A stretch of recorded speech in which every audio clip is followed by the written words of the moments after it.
Right then, let's do a river bowl. Kinda.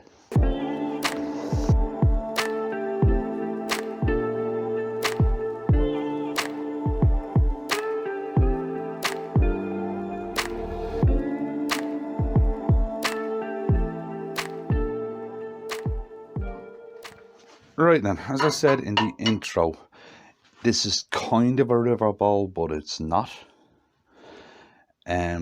I've done river bowls before, and river bowl is two pieces of wood and there's a joint all the way through them, going from side to side. This one isn't. This was a blank, lovely 14-inch tiger wood blank that I got, but it had a big section missing out of it. So I got another piece of tiger wood that had the same kind of natural slant on it, and I put it in there. So it says it's the same technique as a river bowl, but it's not a river bowl because it's not wide enough to do a river bowl. Or not that it's not wide enough, it's not, the piece is not turned back on itself. It's a completely different piece of wood. It took me a while to get it because what I wanted a piece that was a lot of sapwood in it to add contrast. And there's a big lump there I'm going to have to get rid of. Right, there's a couple of cracks in this, but we'll deal with them as we go. Right, so the first thing I'm going to do is level this side off just for balance, then we round it off, and then we get into doing the video. So I'll do that, and I'll be back in a sec.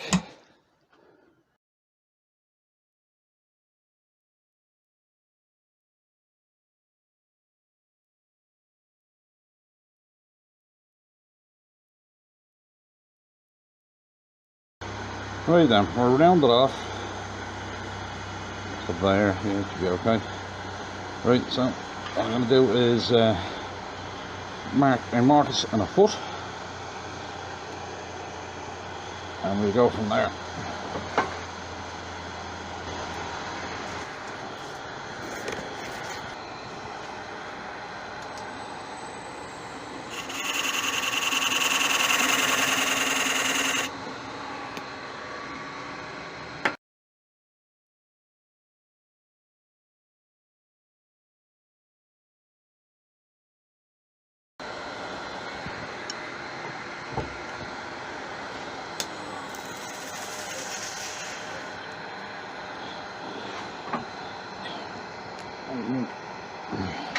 We'll just treat it as a normal bowl and knock the corner off. So I get the tool, that's where I want it to be, and we get going and shaping.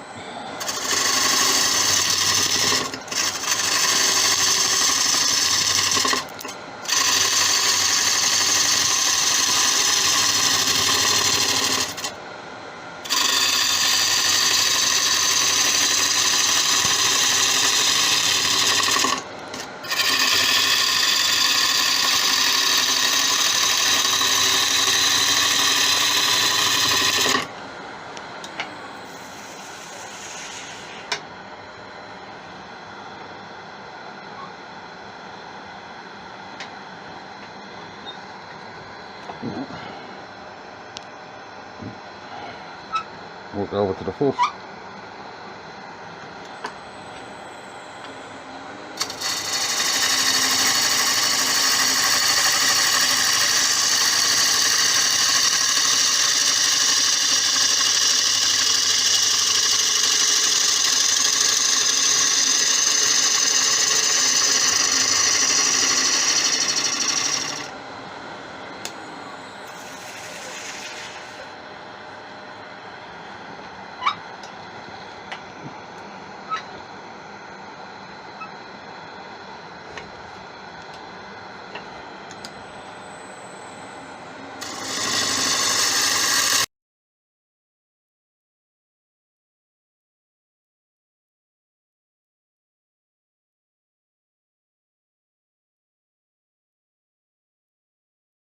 What I'm working on here is I'm looking for an exaggerated compound curve in this. A compound curve is two curves that blend into each other.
I'm going to go to a pull cut just to curve there.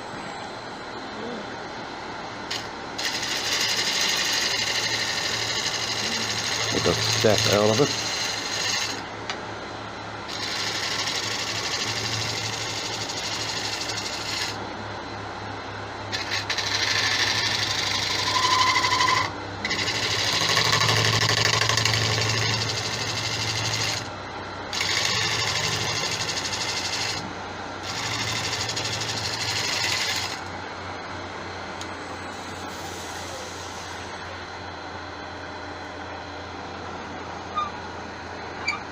Trying to get the outside of this curve.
This for Shay. A couple of cracks I got to deal with. I think I need to be curved a little more just there. First thing I'll do is deal with those cracks.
And as usual, because of the amount of resin, my last cut is going to be with a cardboard, just to get the better finish on the resin.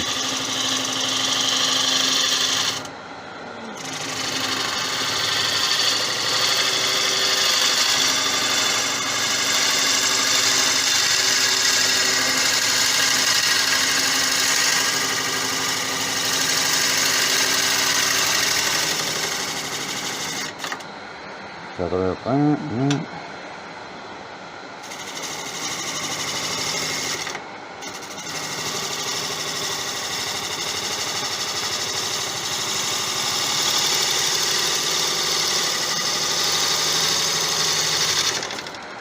Gather it out. Slight bump just there, I gotta get rid of.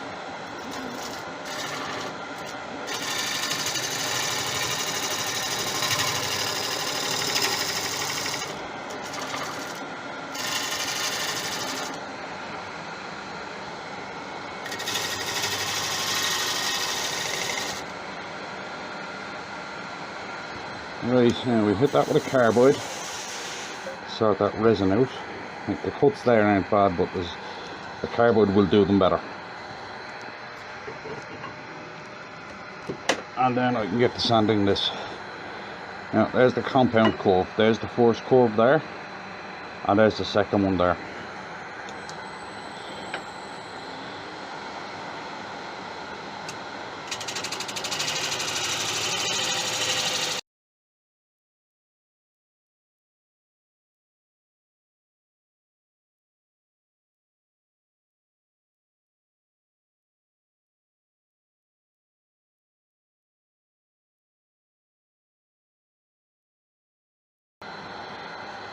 Right then, now we have a good cut on the resin.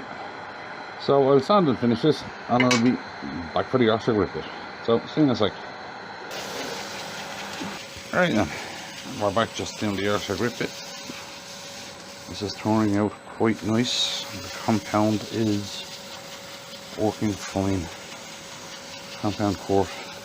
I'll explain the compound curve more when I'm doing the inside. Right, let's get on with the Yorkshire grip bit. Right, we're going to stick with until they Dannan. As I said, there's hundreds of stories of these guys. Right, now, this is following on from last week. Right, now, during the 7 years that it took to achieve a perfect arm for Nevada, Reyes was the temporary king. However, as I said, he wasn't too popular. Alright, now he also wasn't purely from Tuath Dannan. His mother belonged to another race, or his mother belonged to that race, but his father was Fomorian. This is probably from his mother's origin, is how he became king. Right, nothing to do with his father. Anyhow, after the 7 years was over, Nuada had to pick up where he left off. He retook the kingship. However, things were no longer as peaceful as they were.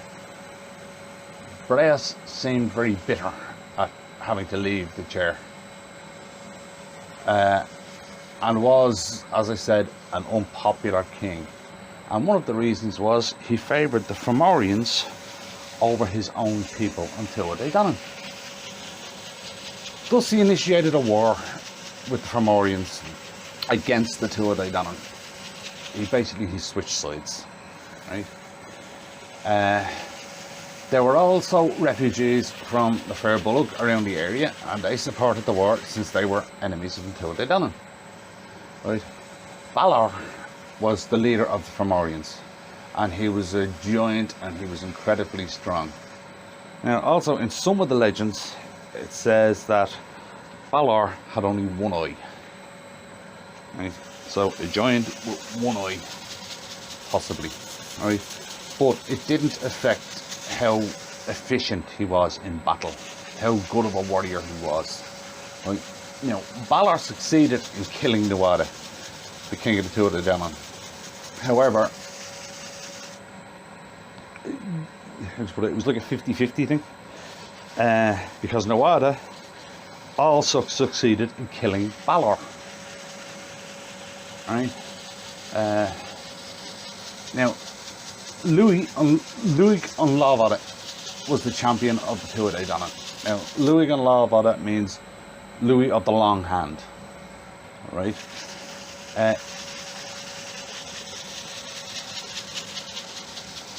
And he basically finished off Balor, right?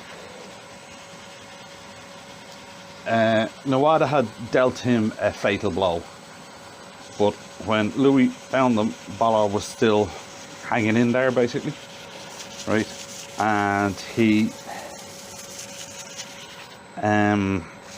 finished him off. Right? Now, interestingly, there were several members who were half Fomorian and half Tuath Dannan. Both races happened to have the same ancestor. Right? They were both descendants of the god of battles, Tuath. Now, Louis Lavada, like Reyes, was a result of an intermarriage between the two races. Surprisingly, he happened to be the grandson of Balor, the leader of the Fomorians. Well, this may sound a bit odd, but here's the story of what actually happened and how Louis went over to the side of Tuath Dannan. Right? Now, the Irish legend is that Balor had been informed by a witch that his own grandson was going to kill him. Now, Balor only had one daughter, Ethnu, and he decided to lock her in a glass tower. It was a prison guarded by 12 women that would ensure she never met a man, so she could never have a child. Ethnu spent many long nights in her tower, occasionally dreaming of the face of the person she had never seen before. Yeah. Now, what happened was Balor's plans didn't exactly go to plan. Right? His plans started to fall off the rail when he stole a magic cow from Cain. The latter happened to know about Balor's daughter. Cain knew about her. Right? So he broke into the tower in order to take revenge. Now, having met Etnu, Balor's daughter, the pair fell in love as Etnu recognised Cain from the man that appeared in her dreams. Now, she became pregnant with 3 children. When she gave birth to them, Balor learned of the incident and ordered his servants to drown the children. But fate had a different plan, and one was rescued. That one child was saved by a druidess who took him to Ireland, and the child happened to be Louis. Now, he lived with Tuath Dannan all the way through adulthood and childhood, and he fulfilled the prophecy that Balor would die by the hand of his grandson by delivering the final death blow to him. And that is how Nuada died, and how an Irish prophecy came to pass. Right, so we'll continue doing this, and I'll be back when I'm buffing the wax off. So I'll see you in a minute. Alright then, just buffing the wax off. And as I said, I'll explain the idea behind it. Compound curve in a bowl. Right, I did a video before on how to maximise the internal diameter of a blank. Right, it's called a doggish bowl. I'll leave a link up there and a link below to it if you're interested in it. This is another way of doing the same thing but leaving out the sharp corners. Right, it's called a compound curve, where there's one curve that leads into a different curve. You know, there's like a shallow curve that leads into a sharp one, and it maximises the inside. Or you can use it if there's a feature on the outside of a blank that you want to show off, which is why I did it on this one, because I want to show off that resin and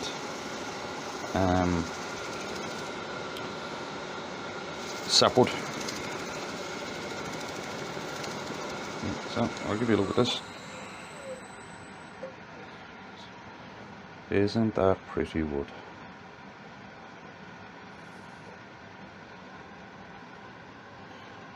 Did not turn out nice. I think it did. Seems to be a little punky just there, but that's it. Right, flip this over, and we get the hollow in it. So I'll set up for that and we'll be back in a sec. Right then, first thing, of course, we'll face this off.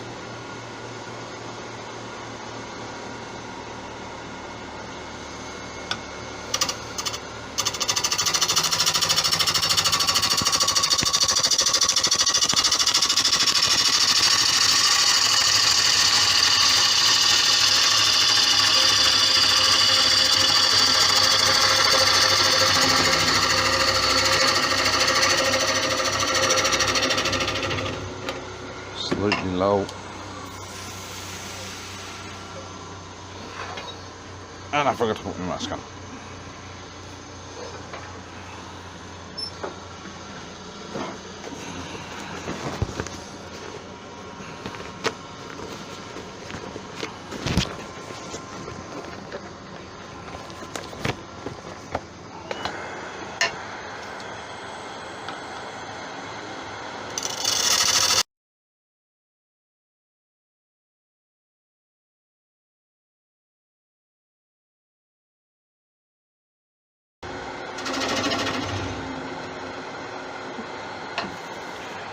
Find the width of the bowl.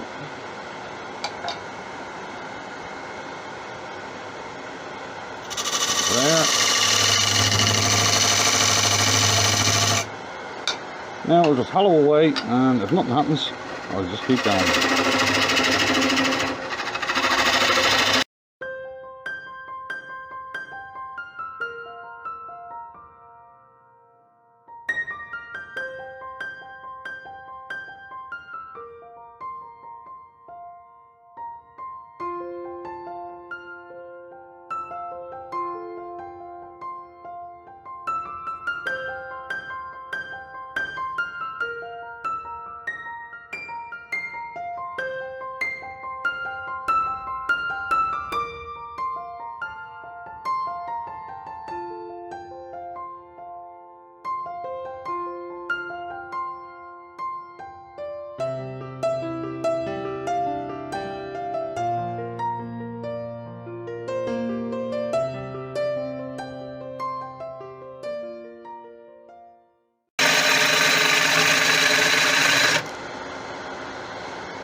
This wood is really hard, and tiger wood normally is, when you get this really dark black in it, it's normally extremely hard, and this one is no exception, so I have to keep sharpening often.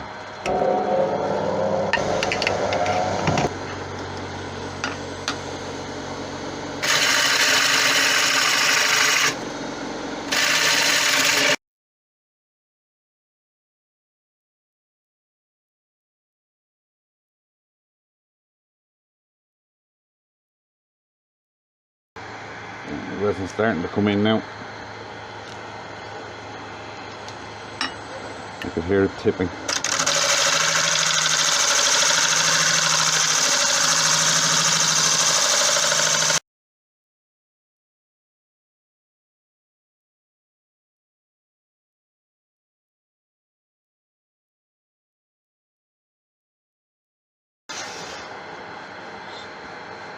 Carefully watching the thickness of the wall on the second curve.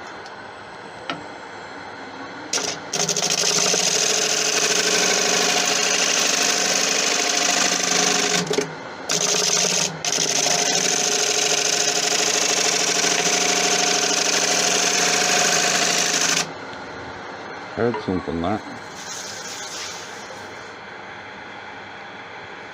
Right here. Ah, not. Okay.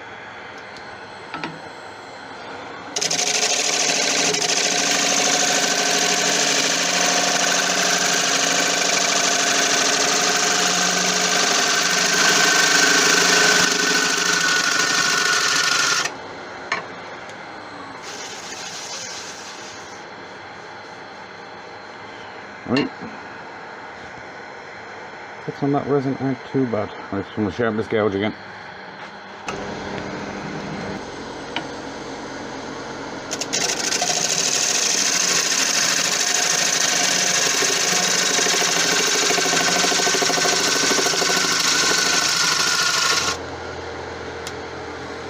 Good cut on that. Yeah. Right, I'm just down to the flat part there.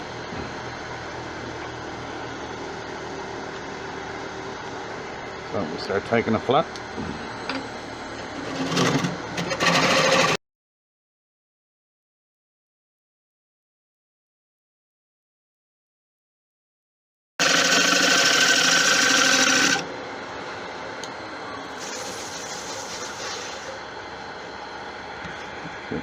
When I'm doing this, I have to leave enough to get the cut in with the cardboard. Clean that resin up.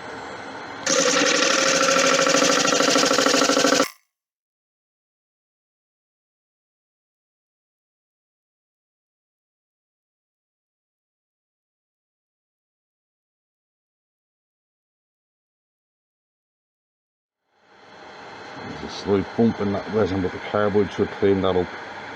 Just there's a very slight bump. No, I'm sorry, I'll do it with the gouge rather than the cardboard.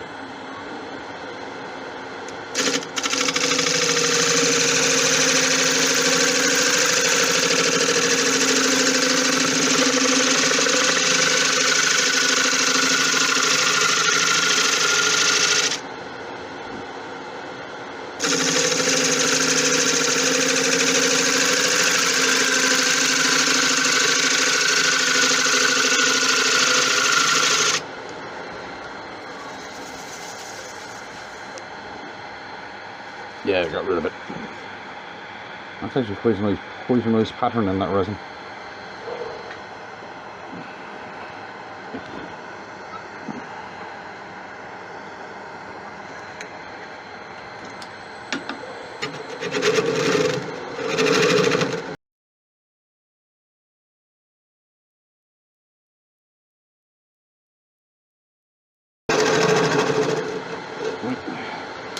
Sharpen this gouge again. I'm hitting a lot of dark black just there, which is really blunting it.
that.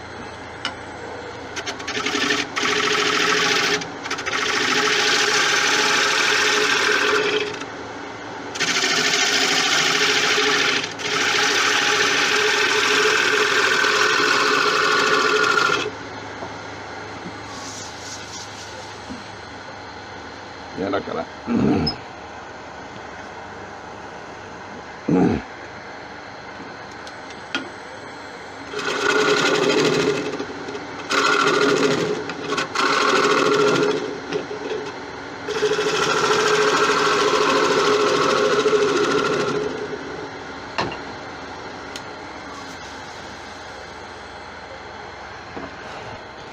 Alright then, now we clean up that resin and get the sanding. Actually not too bad of a cut in the resin, but cardboard will do it better.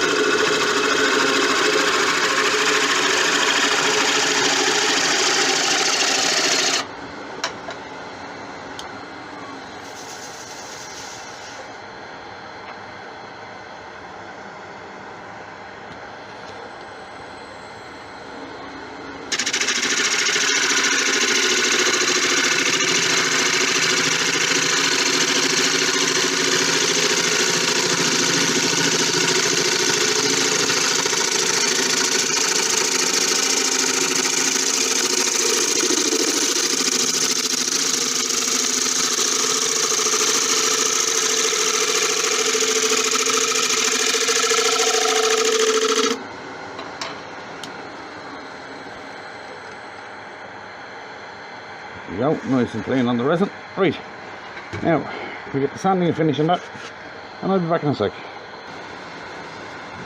Alright then, buffing the wax off.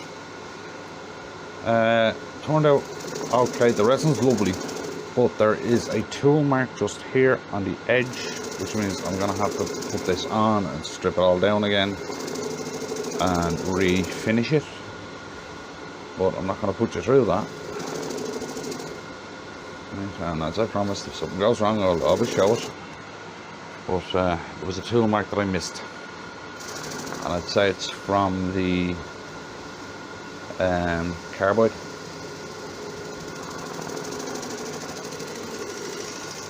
And I'm not happy with it, so I'll end up putting this bowl back on